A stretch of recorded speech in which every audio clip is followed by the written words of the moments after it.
Everybody knows that when the Israelis try to retard the Iranian nuclear weapon program, the Israelis are doing the world a huge service. So why doesn't the British government just come out and say what they believe and what everybody knows? Why don't they support what Israel has done? I'll tell you why, because it's all about managing the growing anti-Israeli feeling in the Labour Party, the growing anti-Semitism, I'm afraid, in Labour rank and file, and it's nothing to do with the national interest. First of all, I don't know about that, but I want to tell you, your opening statement is probably the most brilliant statement I've heard all day. So kudos to you. Thank you. I want you to notice that this police state terrorist regime is targeting population centers, while the Israelis are targeting nuclear war sites and ballistic missile sites. And, you know, Representative Brian Mast has been saying all day correctly, a combat veteran who lost both of his legs, and by the way, worked with the IDF for a period of time during his military career. Imagine any of these missiles having nuclear warheads, and imagine the Iranians using them, because you can't stop them all, and they will use them. And that's what the Israelis know. Ballistic missiles, the estimate is they have 3,000, about half of which or a third of which can reach Israel. But imagine if they waited 6 more months. The Iranians would have 5,000, 6,000, 7,000, and the Israelis don't have enough interceptor missiles to stop them all. And as they keep building them and building with the help of the communist Chinese, providing them with fuel material, Israel said, we can't put up with this. And this war that's taking place is more evidence why Israel was right. I would also add this. We're not seeing what's going on in Iran. We're hearing they're getting the hell pounded out of them. 200 jets. Can you imagine 200 fighter jets in the sky moving back and forth, really at will, hitting these targets, hitting these centers? Benjamin Netanyahu truly is the Churchill of the Middle East, if not even more. And what he's doing is unbelievable and crucially important. And you said something earlier that's very important, Larry. Israel is fighting a war for the people who believe in liberty, for the West. Whether people in the West know it or understand it or not, whether the Democrat Party knows it or understands it or not, and they've become very bellicose on behalf of Islamists and Marxists and illegal aliens and criminals and so forth, that for another day. But we should be rooting for, praying for the state of Israel, the people of Israel. You know, you have over 100,000 Americans there. You got like 300,000. We talk about the number of military personnel, which is substantial. But we actually have American citizens there, which is substantial too. So we share our Judeo-Christian faiths. Right. We share our belief in democracy. We share our love of life. The enemy shares none of that. You know, Mark Levin, thank you for all that. Thank you. 100%. The Persian people need to remember, highly educated people, many professional people. They don't have a lot in common with the Arab states and the Arab people. They share with some of them a religious faith, but a different kind of religious faith when it comes to the practice of Islam and so forth. You're exactly right. This is a regime that the regime represents a very small minority of the population, but it rules by execution, rape, torture chambers, which they also have throughout the country. There have been 2 major efforts by the people to overthrow this government. They were brutally put down. More executions in the last year than in the last 5 years altogether. It is a weak regime in many respects. And I think right now, the Persian people, that's what they want to be called, by the way. The Persian people do have an opportunity because the little state of Israel, with its warriors, with its intelligence, with its technology, are able to take weapons that we've sold to them, weapons that they've created themselves, and put it to use like no other country before. You know, the president says correctly, and thank God for Donald Trump. No question about that. And he says correctly, we give the most important weapons, the best weapons in the world to the Israelis, and they know how to use them. It's that last part. We had the best weapons in the world in Afghanistan, and we lost. And it just depends on how you fight this war. That was a forever war. This will not be a forever war. And all the people who said all the Arab countries are going to join in against Israel, you stated it in your opening statement, they are rooting for Israel. They have to say one thing publicly, but they want this regime destroyed too. Truly, the world trashes Israel while they want Israel to win. I certainly don't know. I have no inside info on any of this.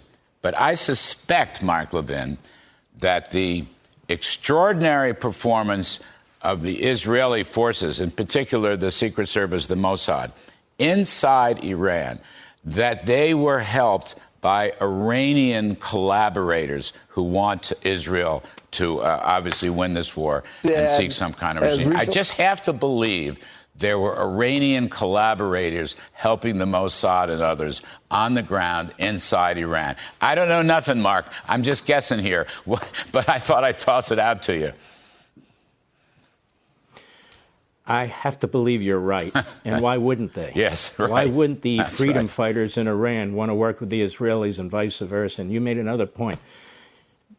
The Persian people and the Israeli people always got along and always worked together and had commerce together and so forth and so on.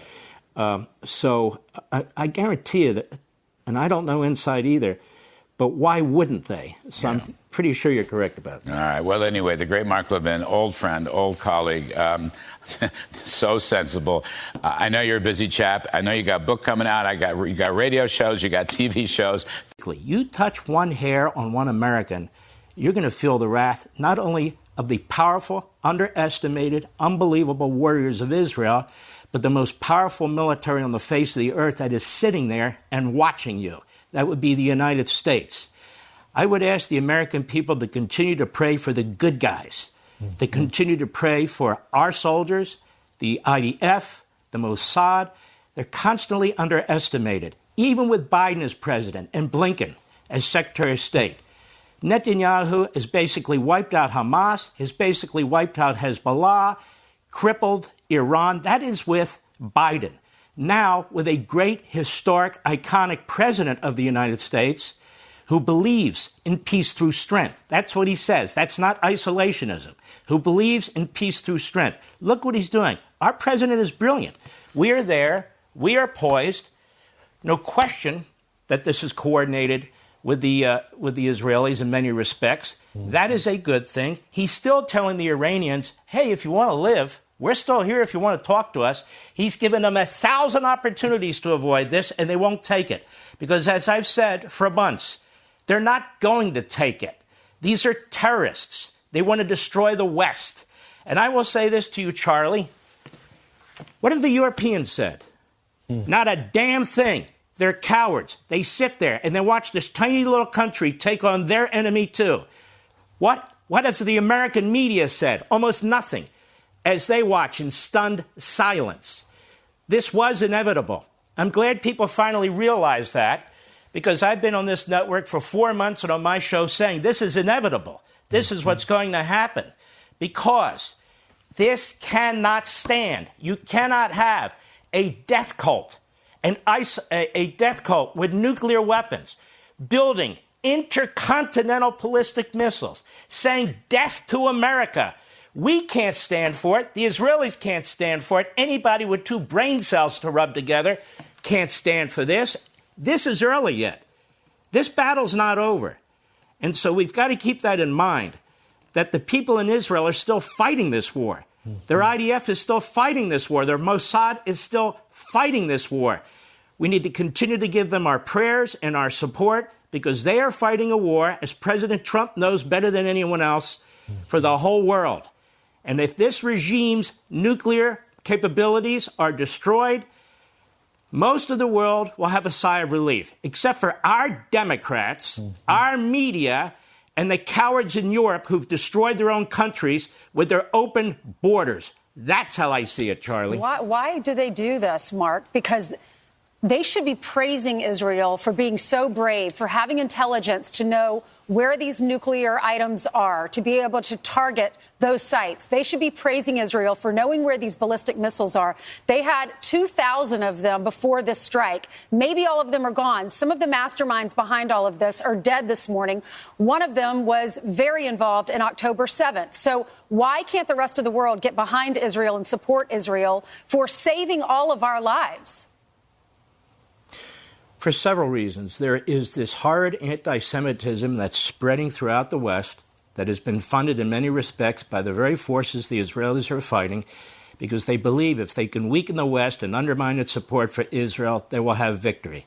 It's going on all through France, all through Britain. And what do? They're trying to figure out how to get a Palestinian state, go around the Americans. And our great president has said, no damn way. That's not what's going to happen. I mean, if Joe Biden were president, none of this would be happening right now. Our president is making sure the Israelis have the weapons that they need. Our armed forces are there. They're staring down the Iranians, too. Our Secretary of State put out a statement that made it clear, hey, here's how I read his statement. Don't think because we're not involved in this wave of attack that we won't be if you screw with us. That's what his statement said. So people need to read the tea leaves and understand what's going on here. This is really MAGA. This is really America first.